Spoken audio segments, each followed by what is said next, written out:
ಯಾರಾದರೂ ನಿಮ್ಮನ್ನು ಅವಮಾನಿಸಿದರೆ ಅವರಿಗೆ ತಕ್ಕ ಪ್ರತಿಕಾರವನ್ನು ಮಾಡಿ. ಆದರೆ ಸ್ತ್ರೀಯರ ವಿಚಾರ ಅನ್ನ ವಸ್ತ್ರಕ್ಕಾಗಿ ಅವರು ಮತ್ತೊಬ್ಬರನ್ನು ಆಶ್ರಯಿಸಲೇಬೇಕು.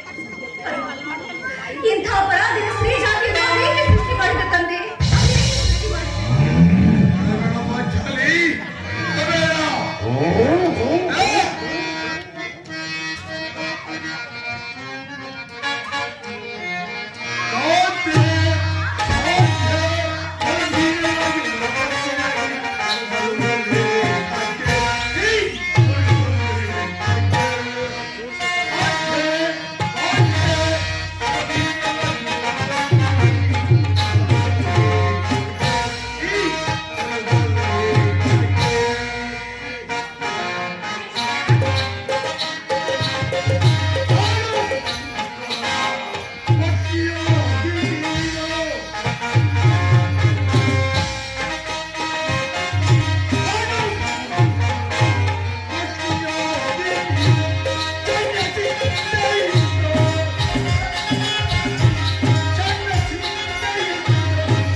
ಕೈ ಹಿಡಿದ ಪತ್ನಿಯನ್ನು ದೂತ್ಯದಲ್ಲಿ ಪಣವಾಗಿಟ್ಟು ಸೋಲುವಂತೆ ಆ ನಿಮ್ಮ ಋಷಿಗಳೇ ಆಜ್ಞೆ ಮಾಡಿದ್ದಾರೆ. ಪತಿಗಳು ಪತಿಗಳು ಪತಿಗಳು ತಪಸ್ಸು ಮಾಡಿ ಬಿಡಬೇಕು ನಿಮ್ಮಂತಹ ಪತಿಗಳನ್ನ. ಒಂದು ದಿನ ಅನ್ನದ ಒಂದು ದಿನ ವಿವೇಕದಿಂದ ಸಾಯುವವರೆಗೆ ಆ ಮಾತನ್ನು ನೀನು ಎಷ್ಟೋ ಮನೆಯಲ್ಲಿ ನಾವು ಕೇಳಿಕೊಂಡಿದ್ದೇವೆ. ಆದದ್ದು ಆಗಿವಾಯಿತು, ಅದನ್ನು ಮರೆತು ಬಿಡು. ಆದರೆ ಈ ದಿನ ನೀನು ಹೇಗೆ ಇಷ್ಟೊಂದು ಯುದ್ಧವಾಗಿದ್ದೇವೆ ನಮ್ಮಲ್ಲಿ ತಿಳಿಸಬಾರದೆ? ತಿಳಿಸುವೆನು, ಆದ್ರೆ ಅದರಿಂದ ಆಗುವ ಪ್ರಯೋಜನವಾದರೂ ಏನು? ಎಷ್ಟೇ ಆದರೂ ತಾವು ಅಣ್ಣನ ಈಗ ನಾವು ಯಾವ ಶಾಂತಿಯನ್ನು ಬಯಸುವವರು. ಹಾಗಾದ್ರೆ ಹೇಳುತ್ತೇನೆ, ಈ ದಿನ ಹಸ್ತಿನಾಪುರ ಮಂದಿರಕ್ಕೆ ದೇವಿಯ ದರ್ಶನಕ್ಕೆಂದು ಹೋಗಿದ್ದೆನು. ಅಲ್ಲಿಗೆ ಆ ದುರ್ಯೋಧನ ಪತ್ನಿ ಭಾನುಮತಿಯು ಬಂದಿದ್ದಳು. ಹಾಗೆ ನನ್ನನ್ನು ನೋಡಿ ನಕ್ಕು, ಇನ್ನೇನು ನಿನ್ನ ಪತಿಗಳ ವಾಸಕ್ಕಾಗಿ 5 ಗ್ರಾಮಗಳನ್ನು ಕೇಳಲು ದೂತನನ್ನು ಕಳಿಸಿದ್ದಾರೆ. ಇನ್ನೇನು ಸಂಧಿಯಾಗುವುದು. ಆಗಲಾದರೂ ಈ ನಿನ್ನ ಬಿಚ್ಚಿದ ಮುಡಿಯನ್ನು ಕಟ್ಟುವೆಯಾ ಎಂದು ಅಪಹಾಸ್ಯ ಮಾಡಿ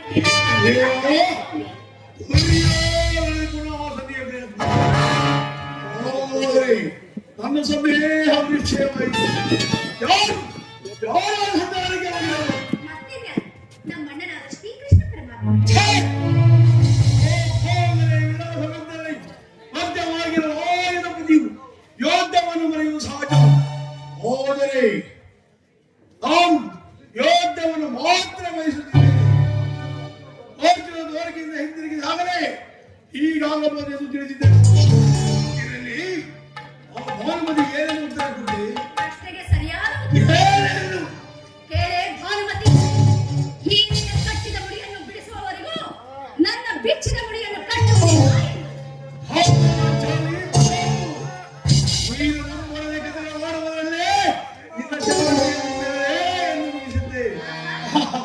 ಸರಿಯಾದ ಉತ್ತರ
ಸ್ವಾಮಿ,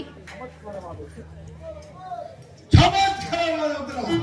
ಹಬ್ಬ ಪಾಂಚಾಲಿ, ಹಬ್ಬ ಸರಿಯಾದ ಉತ್ತರವನ್ನೇ ಈ ನಮ್ಮೊಡನೆ ಕಥನ ಮಾಡುವುದರಲ್ಲೇ ನಿನ್ನ ಸಮಯವನ್ನು ಕಳೆದೇ ಎಂದು ತಿಳಿದಿದ್ದೆವು.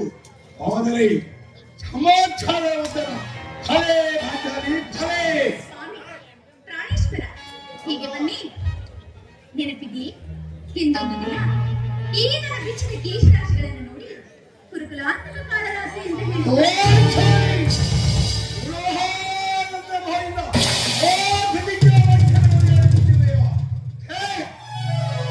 ಓದಿದ ಪಾಠವನ್ನು ಮರೆಯುವಂತ ಹೇಳಿಯಲ್ಲ ಈ ಸ್ವಾಮಿ, ಹೇಳುವುದಷ್ಟೇ ಅಲ್ಲ, ಆಡದಂತೆ ನಡೆದುಕೊಳ್ಳಬೇಕೆನ್ನುವುದೇ ನನ್ನ ಆಸೆ. ಆದ್ರೆ ಏನ್ ಮಾಡುವುದು? ಎಷ್ಟೇ ಆದ್ರೂ ತಾವು ಅಣ್ಣನ ನನ್ನನ್ನು ಕೇಳಿಸಬೇಡ. ಈಗ ನಾನು ಯಾವ ಅಜ್ಞಾನರ್ಗರವಲ್ಲ. ಶಾಂತಿಯನ್ನು ಬಯಸುವವರು ಸಂಧಿಯ ಪ್ರಸ್ತಾಪದಲ್ಲಿ ತೊಡಗಿದ್ದಾರೆ. ನಾನು ಮಾತ್ರ ಹೋದರಿಂದ ಯೋಧವನ್ನೇ ಇರಿಸುತ್ತಿರುವೆನು ಮಾತಾಡಿ ಯೋಧವನ್ನೇ ಇರಿಸುತ್ತಿರುವೆನು. ಓ ಯುಧಿಷ್ಠಿರನು ಆ ದುರ್ಯೋಧನ ಯುಧಿಷ್ಠಿರನ ಅನಂತ ಅಪರಾಧಗಳನ್ನು ಕ್ಷಮಿಸಬಹುದು, ಆದರೆ ನಾನು ಮಾತ್ರ ಕ್ಷಮಿಸುವುದಿಲ್ಲ. ವಾಂಛೆ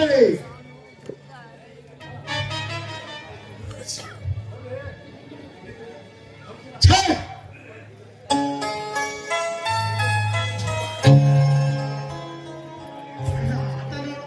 ಭೀಮನ ಸಂಧಿಯ ಪ್ರಸ್ತಾಪವನ್ನು ತಿಳಿದು ಎರಡನೇ ಸಿಂಹನಂತೆ ನಿಮಿಷಗಳು ಅವನನ್ನು ಸಮಾಧಾನಪಡಿಸಲು ಏನು ಅರ್ಥ ಮಾಡ್ತಾರನ್ನೋ ಸಾಧ್ಯವಿಲ್ಲ.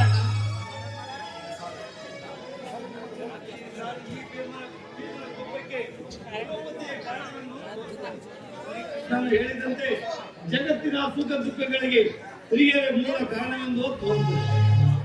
ಆ ಸರೋವರದ ಯುದ್ಧ ಮಾಡುವುದಕ್ಕಿಂತ ಭೀಮನನ್ನು ಸಮಾಧಾನ ಮಾಡುವುದೇ ನನ್ನ ವಿಶ್ವಾಸವಾಗಿದೆ. ಹೋಗವೇ ತಮ್ಮ ಪಂಚಾಲಿ ಸಮಾಧಾನವನ್ನು ಅಣ್ಣನೇಕೆ ಸಿಟ್ಟಾಗಿರು. ಏಕೆ ಈ ನನ್ನ ಬಿಚ್ಚಿನ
ಏಕೆ ಈ ನನ್ನ ಬಿಚ್ಚಿದ ಕೇಶರಾಶಿಗಳು ನಿಮ್ಮ ಪ್ರಶ್ನೆಗಳಿಗೆ ಉತ್ತರ ಕೊಡುತ್ತಿವೆ. ಗಿರಿಜಾ, ಸಮಯ ಸರಿಯಾಗಿ ಬಂದೆ. ನನಗೆ ನೀನು ಕೋಪವಿಲ್ಲ. ಕೋಪದ ಸಮ್ಮುಖದಲ್ಲಿ ಏನನ್ನು ಮಾತಾಡ ತಿಳಿಸಬೇಕೆಂದಿದ್ದರು. ಅವಧಾನು ಈ ಭೀಮನ ಸಮ್ಮುಖದಲ್ಲೇ ತಿಳಿಸುವೆನು. ಯುದ್ಧಕ್ಕಾಗಿ ಯುದ್ಧಕ್ಕಾಗಿ ಇನ್ನೊಂದು ಮಧ್ಯಾಹ್ನಾಗಲಿ ಅರ್ಜುನನ ಸಹಾಯ ಬಂದಾಗಲೇ ನಾನು ಕೇಳುವುದಿಲ್ಲ. ಅವನು ಮತ್ತು ಈ ನನ್ನ ಕಲೆ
ಹೌದು, ನನ್ನಿಷ್ಟದಂತೆ ಮೋ ನಡೆಯುವ ಸ್ವಾತಂತ್ರ್ಯ ಮಾತ್ರ ನನಗಿರಲಿ. ವಂಚೆ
ನಿಲ್ಲು ಸಹೋದರ ನಿಲ್ಲು. ನಿನ್ನ ಕೋಪವನ್ನು ತಡೆಯುವುದಿಲ್ಲ. ಶಾಂತರಾಗು ಸಹೋದರ. ಅಣ್ಣ, ಕೋಪ ಮಾಡಬೇಡ. ಧರ್ಮದನ್ನು ನಮಗೆತ್ತ ಹಿರಿಯವನು. ಆತನ ಇಷ್ಟಕ್ಕೆ ಯುದ್ಧವನ್ನು ಪ್ರಾರಂಭಿಸುವುದು ನಿಮಗೆ ಅನಿಶ್ಚಿತ. ಪಾಂಚಾಲಿ ಏನು ಹೇಳಿದೆ? ಧರ್ಮ ಧರ್ಮ ಎಂದು ಹಂಬಲಿಸುತ್ತಾ ಕ್ಷತ್ರಿಯ ಧರ್ಮವನ್ನು ಮರೆಯುವುದು ನಿಮ್ಮಗಳಿಗೆ ಉಚಿತವೆನಿಸಲಿಲ್ಲವೇನೋ? ಪಾಂಚಾಲಿ ಯುದ್ಧದಂತೆ ಕರ್ತವ್ಯ. ಘೋರ ತರುವೆ ಯುದ್ಧನು ಪರಾಜಿತರಾದರು. ಇದರಲ್ಲಿ ನಮ್ಮ ಅಪರಾಧ ಏನಿದೆ ನೀನು ಯೋಚಿಸಿ ನೋಡು. ದಾವಣಗೆರೆಯಿಂದ ಅಪಮಾನಕ್ಕೆ ಗುರಿ ಮಾಡಿ ಈಗ ಶ್ರೀಕೃಷ್ಣ ಪರಮಾತ್ಮನನ್ನು ಕಳಿಸಿ ಅಪಮಾನಕ್ಕೆ ಗುರಿ ಮಾಡಿರಲಿಲ್ಲ ಅನ್ನೋದೇ ನನ್ನ ಚಿಂತೆ. ಏನು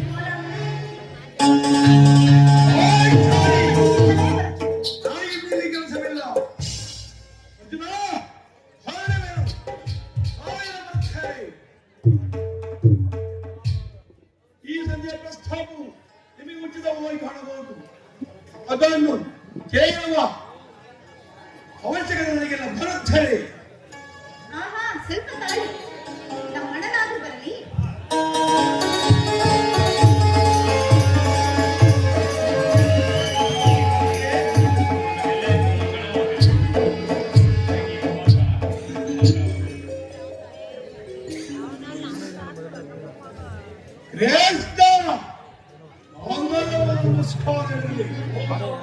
ಭೀಮಸೇನ ನಿನಗೂ ಮಂಗಳವಾಗಿ.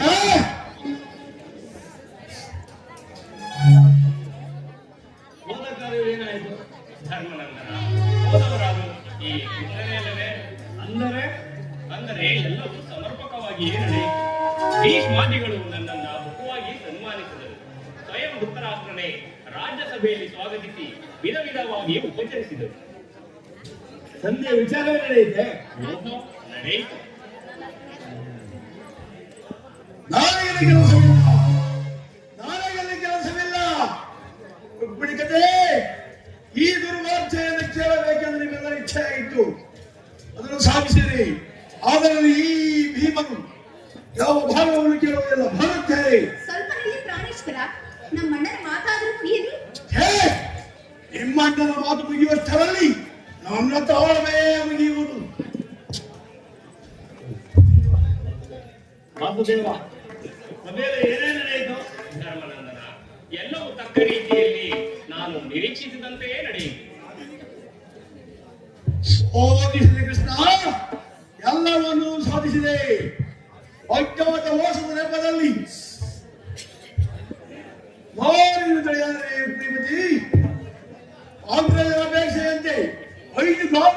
ಸಂಧ್ಯಾ ಇದೆ. ಭೀಮಸೇನ, ನಾನು ಹೋದದ್ದು ಅದಕ್ಕಾಗಿಯೇ ಅಲ್ಲವೇ?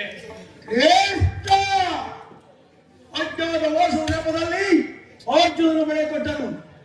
ಈಗ ಸಂಧಿಯ ನೆಪದಲ್ಲಿ ನಮ್ಮೆಲ್ಲರಿಗೂ ಬೆಳೆ ಕೊಡಿಸಲು ಹೊರಟಿರುವ ಶ್ರೇಷ್ಠ ಈ ಪಾಡು ಪುತ್ರನ ಮೇಲೆ ನಿನಗಿಷ್ಟನ್ನು ಆಕ್ರೋಶ ಬೇಕೆ? ಭೀಮಸೇನ, ನಿನಗಿಷ್ಟೊಂದು ಅಸಹನೆ ಏಕೆ? ಸ್ವಲ್ಪ ಸಮಾಧಾನ ತಂದುಕೊಂಡು ನನ್ನ ಮಾತನ್ನು ಪೂರ್ಣವಾಗಿ ಕೇಳು. ಇದು ನಿನಗೆ ಹೆಚ್ಚಿಗೆ ಸಂಬಂಧಿಸಿದ ವಿಷಯವೆಂದು ನಾನು ಹೇಳಲಿಲ್ಲವೇ? ಏ, ಈ ಸ್ವಾಭಿಮಾನ ಶೂನ್ಯವಾದ ಸಂಧಾನವೇ ಈ ಪ್ರಧಾನ ಭೀಮನಿಗೆ ಅಂತಹ ಸಂಬಂಧ ಇಷ್ಟ ಇರುವುದು ಭೀಮಸೇನ, ಇರುವುದು ಅತ್ಯಂತ ನಿಕಟವಾದ ಸಂಬಂಧವಿರುವುದು. ಸಭೆಯಲ್ಲಿ ಏನೇನು ನಡೆಯಿತು? ಧರ್ಮಪುತ್ರ ನಿಮ್ಮ ಸಂದೇಶವನ್ನು ತಿಳಿಸಿದರು. ಅವರೆಲ್ಲರೂ ಒಪ್ಪಿದರು. ಯಾರ್ಯಾರು ಒಪ್ಪಿದರು? ಭೀಷ್ಮ, ದ್ರೋಣ ಮುಂತಾದವರು ಒಪ್ಪಿದರು. ಓ ದುರ್ಯೋಧನ, ನನಗೆ ಕೆಲಸವಿಲ್ಲ, ನನಗೆ ಕೆಲಸವಿಲ್ಲ. ರುಕ್ಮಿಣಿಪತಿ ಆಯ್ದು ಬರ್ತೇನೆ. ಈ ದುರ್ವಾರ್ತೆಯನ್ನು ಕೇಳಬೇಕೆಂದು ನಿಮ್ಮೆಲ್ಲರ ಇಚ್ಛೆ ಆಗಿತ್ತು, ಅದನ್ನು ಸಾಧಿಸಿದಿರಿ. ಕೃಷ್ಣ ಸೋದರರೇ, ಈ ಪೌರುಷ ವರ್ತನೆ ಪುರಸ್ಕರು ನೀವೇ ಅನುಭವಿಸಿರಿ. ಅದರಲ್ಲಿ ಈ ಭೀಮನು ಯಾವ ಭಾವವನ್ನು ಚೆಲ್ಲುವುದಿಲ್ಲ. ಪಾಂಚಾಲಿ, ಈ ಭೀಮನ ಬದುಕಿದ್ದರೆ ನಿನ್ನ ಆಸೆಯನ್ನು ಈಡೇರಿಸುವುದು ಹೊರತ್ತೇನೆ. ಭೀಮಸೇನ, ನೀನು ನಿಜವಾಗಿಯೂ ಬಿಂಬಾಪತಿಯೇ ಸರಿ. ಒಂದು ಕೋಪವಿಲ್ಲದಿದ್ದರೆ ಆ ರಕ್ಕಸಿಯನ್ನು ಹಾಳುವುದು ಹೇಗೆ ಸಾಧ್ಯ?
ಈ ಸದ್ಯ ಸುದ್ದಿಯು ನನಗೊಪ್ಪದು, ನನಗೊಪ್ಪದು, ನನಗೊಪ್ಪದು.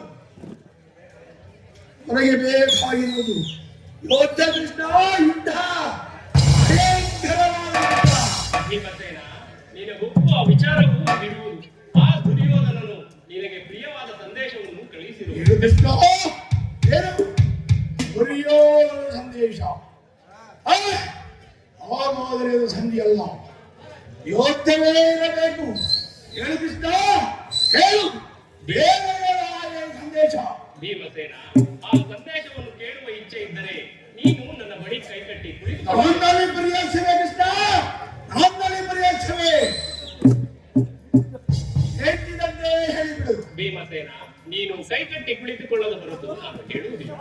ನನ್ನಲ್ಲಿ ಪರ್ಯಾಸವೇ ಕೃಷ್ಣ, ನನ್ನಲ್ಲಿ ಪರ್ಯಾಸವೇ. ಹೌದು ಭೀಮಸೇನ, ಹೌದು. ನಿನ್ನನ್ನು ಕಂಡರೆ ನನಗಷ್ಟೊಂದು ಭಯವಾಗುತ್ತದೆ. ನನ್ನನ್ನು ಕಂಡರೆ ಶ್ರೇಷ್ಠನಿಗೂ ಭಯವಂತೆ. ಹೌದು, ನಿನ್ನನ್ನು ಕಂಡರೆ ನನಗಷ್ಟೊಂದು ಭಯವಾಗುವುದು. ಎಲ್ಲಿ ಈ ಗದೆಯನ್ನು ಸ್ವಲ್ಪ ದೂರವಿಡ. ಹೀಗೆ ನನ್ನ ಆಗ ನಿನಗೆ ಪ್ರಿಯವಾದ ಸಂದೇಶವನ್ನು ನಾನು ಕೇಳುತ್ತೇನೆ. ನಿಶ್ಚಯತೆ ತಿಳಿದುಕೊಳ್ಳಲು ನೀನು ಕೋಪ ಮಾಡುವುದಿಲ್ಲ ತಾನೇ? ಇಲ್ಲ. ಬೇರೆ ಹೇಳಿಬಿಡುವ ಏನು ಸಂದೇಶ? ಹಾಗಾದರೆ ನೀವು ನನ್ನ ಬಂದಿ. ಚಮತ್ಕಾರ ಮಾತ್ರ. ಹಾಗೇ ಆಗಲಿ. ತಂಗಿ ದ್ರೌಪದ,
ನಿನ್ನ ಪ್ರತಿಜ್ಞೆಯನ್ನು ನಾನು ಖಂಡಿತವಾಗಿ ನೆರವೇರಿಸುತ್ತೇನೆ. ಆದರೆ ನಾನು ಹೇಳಿದಂತೆ ಮಾಡಬೇಕು ಅಣ್ಣಯ್ಯ. ನಿಮ್ಮ ಮಾತನ್ನು ನಾನೆಂದಾದ್ರೂ ಮೀರಿರುವೆ ಅಣ್ಣಯ್ಯ.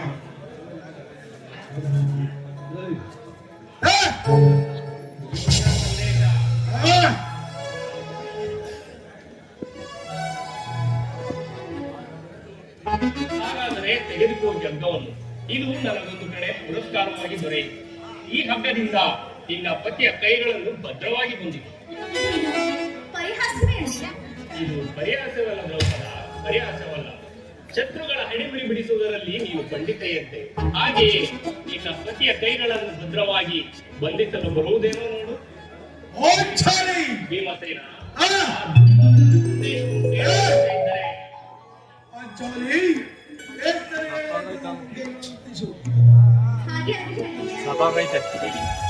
केबल के ना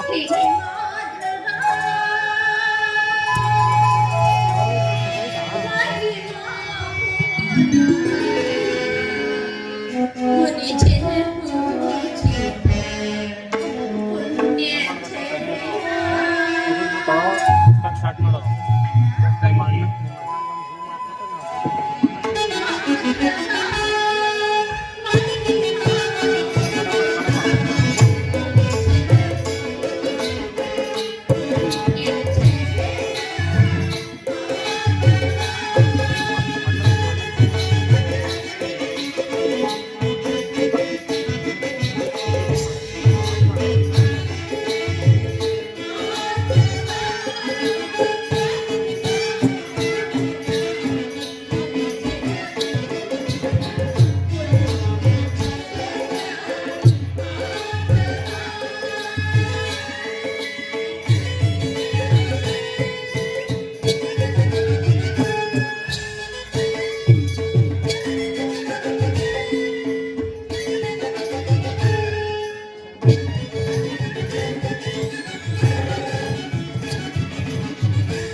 ಈಗ ಎಲ್ಲರೂ ನನ್ನ ಮಾತನ್ನು ಕೇಳಿರಿ. ಈ ಭೀಮನನ್ನು ಬಂಧಿಸಿರುವ ಈ ಹಗ್ಗವು ಈಗಿನ ರಾಜ್ಯಸಭೆಯಲ್ಲಿ ನನ್ನ ಅಂಗಾಂಗಗಳನ್ನು ಬಂಧಿಸಲು ಶುರುವಾಯಿತು. ಯಾರೇ ಆ ಕಾರ್ಯವನ್ನು ಮಾಡಿದರು?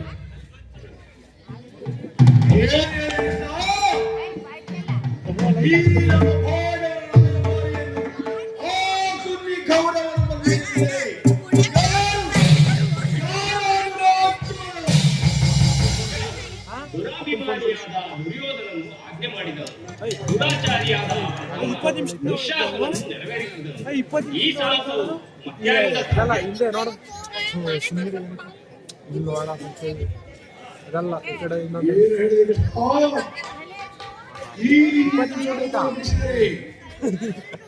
ಈ ತುಚ್ಛ ಮುಂಬರದಿಂದ ಆ ದುರ್ಯೋಧನನ ಅಪರಾಧವು ಶಿಖರವನ್ನು ಮುಟ್ಟಿದ್ದು ನಮ್ಮ ಪ್ರಿಯ ಬಂಧು ಇಷ್ಟು ಮಾತ್ರವಲ್ಲ, ಆ ದುರ್ಯೋಧನನು ನಿಮ್ಮ ಸಂಧಾನಕ್ಕೆ ಕೊಟ್ಟ ಉತ್ತರವನ್ನು ಕೇಳಿ ನಿಮಗೆ 5 ಗ್ರಾಮವನ್ನು ಕೊಡಲು ಅವನು ಸಮ್ಮತಿಸಲಿಲ್ಲ. ನೀವು ಸಂಧಿಯನ್ನು ಅಪೇಕ್ಷಿಸುವುದಾದರೆ ಅದು ರಣಾಂಗಣದಲ್ಲಿ ಶಸ್ತ್ರಾಸ್ತ್ರಗಳ ಆಸ್ಪದನದಲ್ಲಿ ದೊರಕುವುದೆಂದು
ಸಂದೇಶಕ್ಕೆ ಉಳಿದಿರುವುದೇ ಒಂದೇ ಉತ್ತರ, ಅದು ಯುದ್ಧ. ನನ್ನ ಪ್ರಯತ್ನಗಳನ್ನು ಮಾಡಿ ವಿಫಲವನ್ನಾಗಿ ಬಾಳೆ ಮಾಡಿ ಮುಂದೆ ಬಂದಿರುವುದು ಯುದ್ಧ. ವಾಸುದೇವ, ಇದರಲ್ಲಿ ನನ್ನ ಅಪರಾಧವೇನಿದೆ? ನೀನು ಎನಿಸಿ ನೋಡು.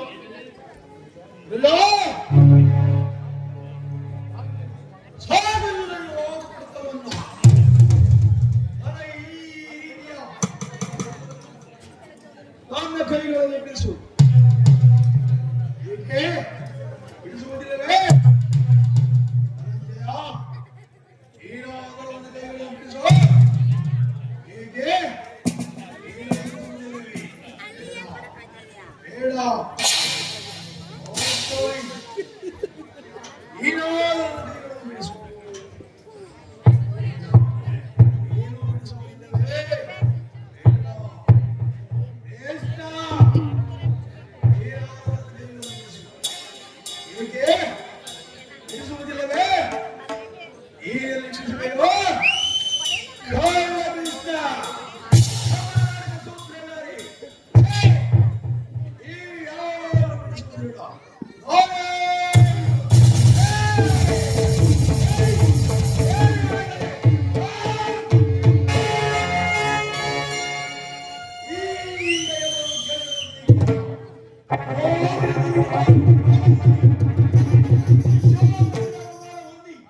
ಕಣ್ಣೀರಿನಿಂದ ಕಾಂಚನೆಯ ಸಮುದ್ರದಲ್ಲಿ ಆನಂದ ನಿದ್ದೆಯನ್ನು ಮಾಡಿದರು. ಹೋದರೆ ಈ ದಿನ ಯುದ್ಧ ಸಂದರ್ಭದ ಮೊದಲು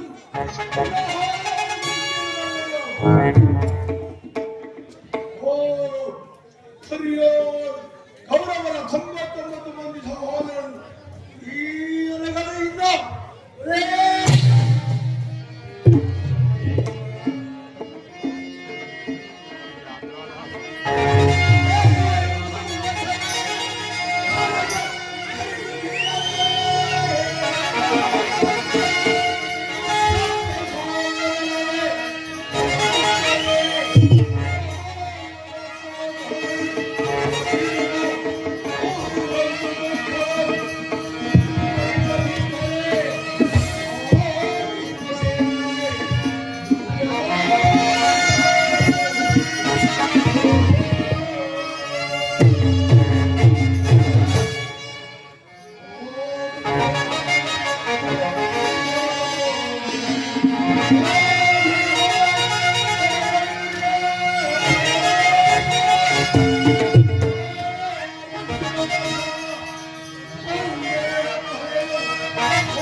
ಎಲ್ಲರೂ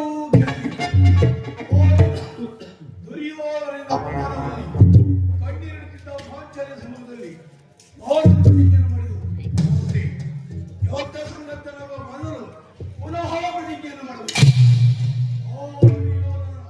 99 ಮಂದಿ ಸಹೋದರರು ಈಯನ ಗದೆಯಿಂದ ಚುಂಬಲಿಸಿದರು. ವಿಶ್ವಾಸವನ್ನ ಆಜ್ಞೆಯ ಬಗ್ಗೆ ನನ್ನ ಬರದಿ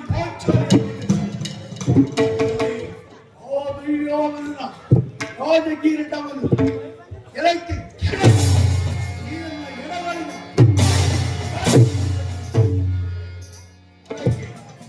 ಶ್ರೀಕೃಷ್ಣನ